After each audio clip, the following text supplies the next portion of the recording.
Okay, so we understand the Finance Minister, Ken Ofori-Atta, has been meeting both sides of the House to reach a compromise maybe on the 2022 budget. I want to connect with Parliamentary Correspondent Kwesi Parker-Wilson with an update for us. And Parker, are you hearing anything from that meeting? Has it ended?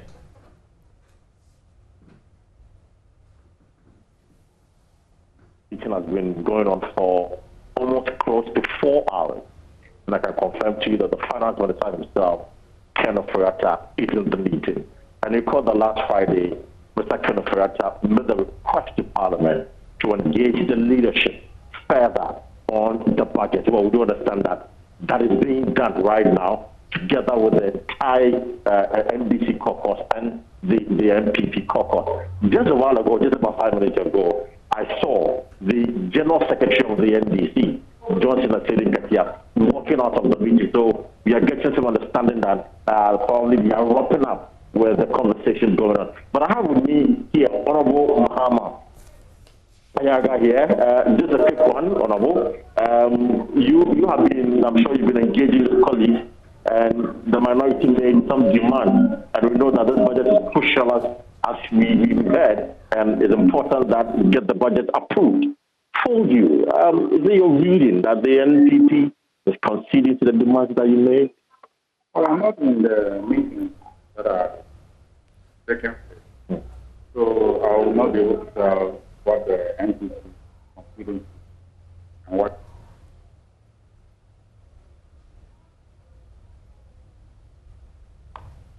All of that, they may be able to communicate to us what their position is on any we are here, we are all here ready to start business. We are invited. Now, what are your general expectations, of course, ahead of, because one of the key agenda for today is the budget, and what are your expectations, sir? Well, I mean, I don't know what to expect. I mean, going by all the discussions that have taken place before this morning, all the statements made by the leadership of the majority group,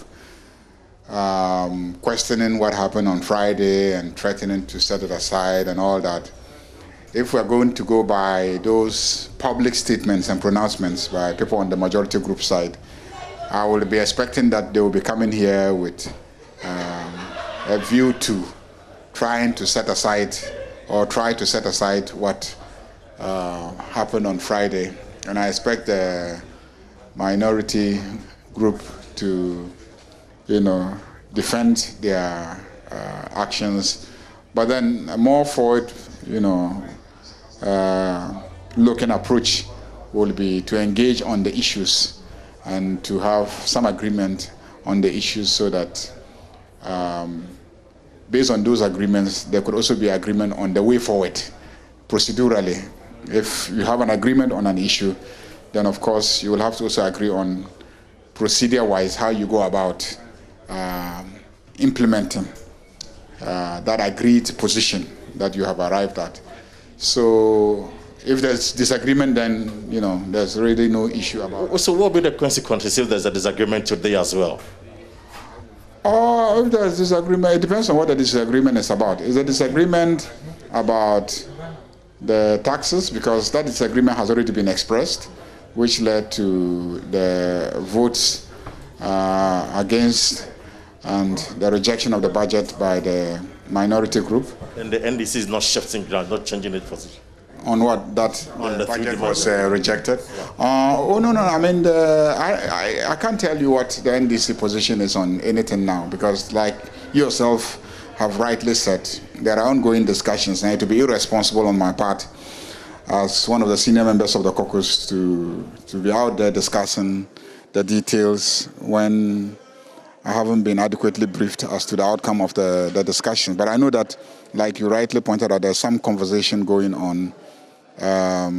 But what the conversation is about, I honestly will not be able to tell you. Finally for me, whether it's substantive, I really can't tell you. And finally for me and to our viewers, are you hopeful that the 2022 budget will go through, with all the things that are going on, the commentary over the weekend and all of that?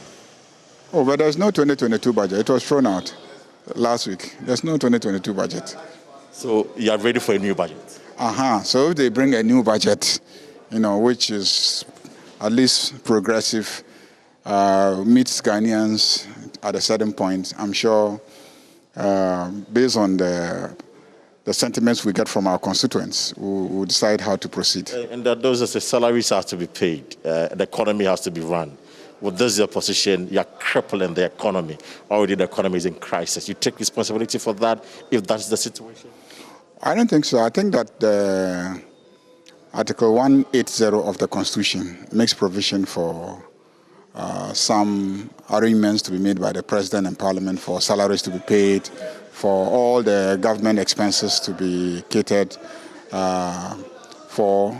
And so that argument out there that disagreeing with, some key issues in the budget amounts to an attempt to cripple the economy. It's just propaganda out there to cause public disaffection for the minority. But under our Constitution, if the budget cannot be approved on time, the President can make arrangements to continue to pay workers and to pay for all government expenses until a budget is agreed on, at least for the next 3 months. So this crisis would really have been one that I would be concerned about if we're in March of 2022. But, being in December of 2021, I don't think that there's really an issue about workers not being paid and whatnot. If workers are not being paid, then it's because we have mismanaged ourselves to a point where we can't even raise funds to pay workers, not because the budget for 2022 has not yet been approved.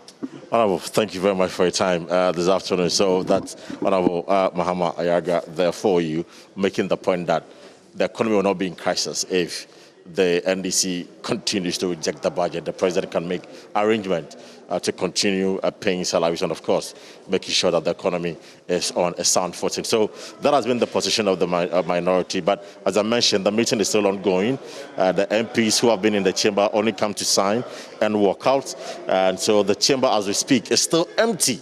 It is still an empty chamber.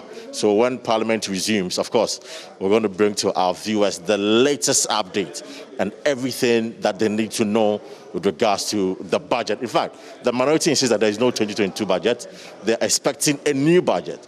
If the NPP and the government submit a new budget to Parliament, then they'll look at it. And if the budget if the new budget that will be submitted to the House is a poor budget, then, of course, they should be assured that they would support the approval of that budget. Until then, we don't have any budget for now.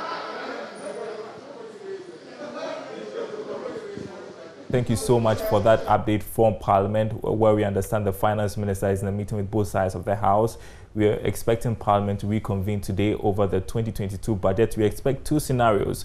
Should they agree on a compromise? Should they compromise on the 2022 budget or not? There are two scenarios that will play out. So we are watching that closely for you on the marketplace. Thank you very much, Parker.